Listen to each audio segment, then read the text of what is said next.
Today's जी के programme में आपका स्वागत है। सबसे पहले अभ्यास प्रश्न देखते हैं। हाल ही में संपन्न हुए 19वें दरबारी सेठ मेमोरियल व्याख्यान को किसने आयोजित किया था? नीति आयोग, टेरी, इसरो या फिर डीआरडीओ? सही जवाब है इसका ऑप्शन बी, टेरी। 19वें दरबारी सेठ मेमोरियल व्याख्यान का आयोजन टेरी यानी the energy and resources institute द्वारा किया गया। इस आयोजन में प्रमुख व्याख्यान केंद्रीय विदेश मंत्री डॉक्टर एस जयशंकर ने दिया। इसकी थीम टुवार्ड्स रिफॉर्म्ड मल्टीलैटरलिज्म थी, जबकि मेमोरियल लेक्चर संयुक्त राष्ट्र के महासचिव एंटोनियो गुटेरस ने दिया, जिसकी theme the rise of renewables shining a light on a sustainable future रखी गई थी। यह एक वार्षिक व्याख्यान श्रृंखला है जिसकी शुरुआत 2002 में टेरी के संस्थापक दरबारी सेठ की याद में की गई थी। तो इस तरह इस प्रश्न का सही जवाब है ऑप्शन बी। हमारे वीडियो अंग्रेजी में देखने के लिए फॉलो करें हमारा ही दूसरा यूट्यूब चैनल दृष्टि IAS इंग्लिश।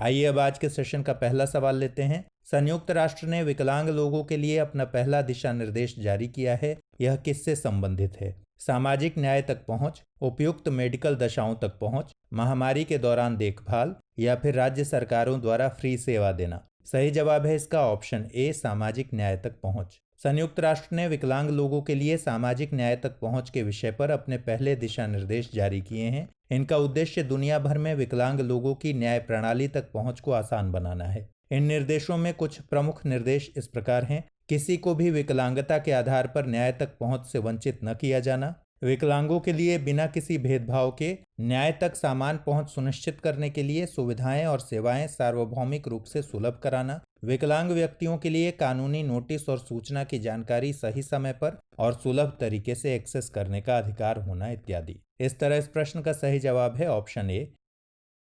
अगला सवाल है, इस वर्ष की ease of doing business report को रोक दिया गया है। यह रिपोर्ट कौन जारी करता है? वर्ल्ड बैंक, संयुक्त राष्ट्र, एशियाई विकास बैंक, IMF?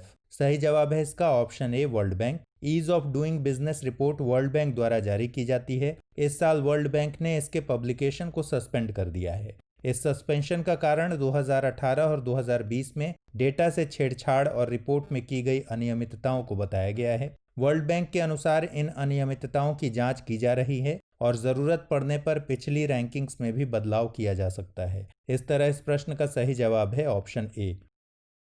अगला सवाल है, हाल ही में किस एयरलाइन ने सांस लेने की समस्या वाले रोगियों के लिए पोर्टेबल वेंटिलेटर लॉन्च किया है? IndiGo, SpiceJet, Go Air, Air India Express? सही जवाब है इसका option B, SpiceJet. Corona virus की स्थितियों को ध्यान में रखते हुए स्पाइस जेट ने सांस संबंधी समस्या वाले रोगियों के लिए एक पोर्टेबल वेंटिलेटर पेश किया है। इसे स्पाइस ऑक्सी नाम दिया गया है। इसका डिजाइन स्पाइस जेट टेक्निक के इंजीनियरों द्वारा तैयार किया गया है।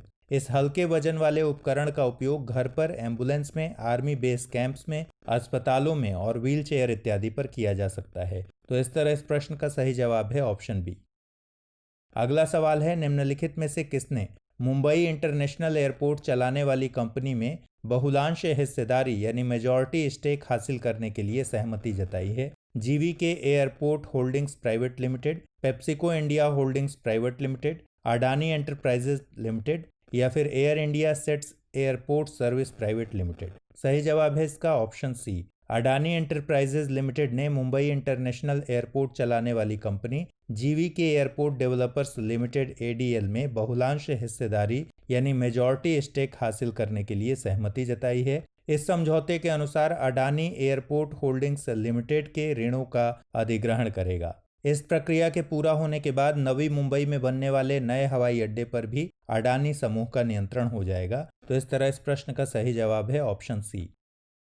अगला सवाल है, हाल ही में नासा के हबल टेलीस्कोप ने एंड्रोमेडा आकाशगंगा के आसपास एक विशाल प्रभामंडल की उपस्थिति का संकेत दिया है। इसे क्या कहा गया है? रिफ्लेक्ट लाइट, हेलो, लाइटेंट या फिर हबल? सही जवाब है इसका ऑप्शन बी, हेलो।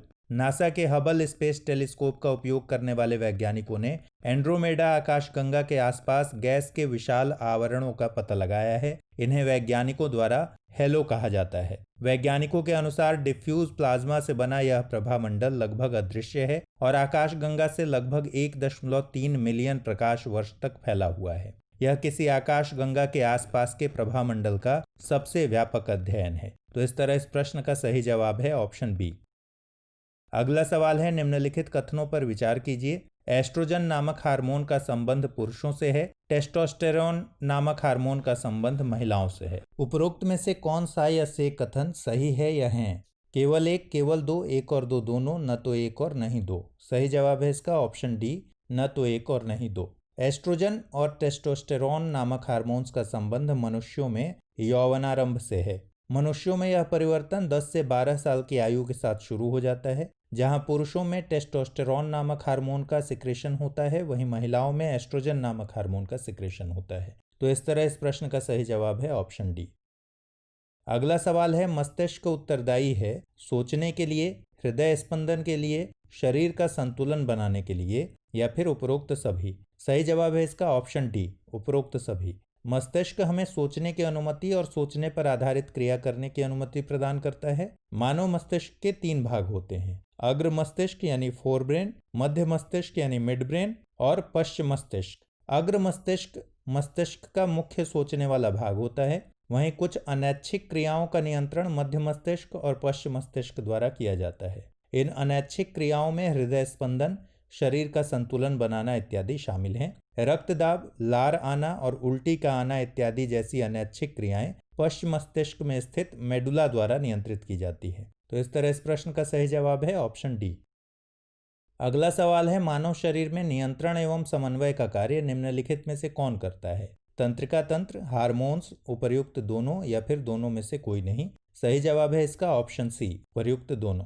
हमारे शरीर में नियंत्रण एवं समन्वय का कार्य तंत्रिका तंत्र और हार्मोन्स करते हैं। तंत्रिका तंत्र की अनुक्रियाओं को प्रतिवर्ती क्रिया, ऐच्छिक क्रिया अथवा अनैच्छिक क्रिया में बांटा जा सकता है। तंत्रिका तंत्र हमारी ज्ञानेंद्रियों द्वारा सूचना प्राप्त करता है और हमारी पेशियों द्वारा क्रिया करता है। हार्मोन जीवों के एक भाग से उत्पन्न होते हैं और दूसरे भाग में इच्छित प्रभाव पाने के लिए गति करते हैं। तो इस तरह इस प्रश्न का सही जवाब है ऑप्शन सी।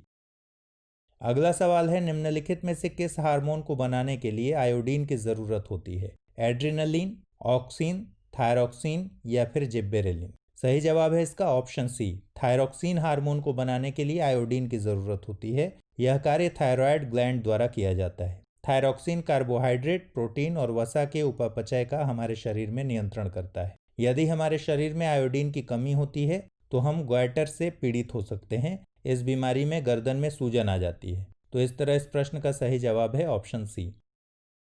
अगला सवाल है, निम्नलिखित में से कौन सा पौधा उद्दीपन के प्रति तत्काल रिस्पॉन्स देता है? बांस, गुलाब, बरगद, या फिर छुई मुई? सही जवाब है इसका ऑप्शन डी, छुई मुई। कुछ पौधे ऐसे होते हैं जो उद्दीपन के प्रति तत्काल रिस्पॉन्स देते हैं। छुई मुई इस तरह के पौधों का उदाहरण है। जब छुई मुई के पौधों को छुआ जाता है तो तुरंत सिकुड़ने लगता है। तो इस तरह इस प्रश्न का सही जवाब है ऑप्शन डी। आइए अब अभ्यास प्रश्न देखते हैं। भारत कब तक 100 मीट्रिक टन कोयला गैसीकरण के लक्ष्य को प्राप्त करना चाहता है? 2025, 2030, 2040 या फिर 2045? तो इस प्रश्न का सही जवाब आप कमेंट बॉक्स में दीजिए। अगले एपिसोड में फिर मुलाकात होगी। तब तक के लिए ख्याल रखिए। Good bye.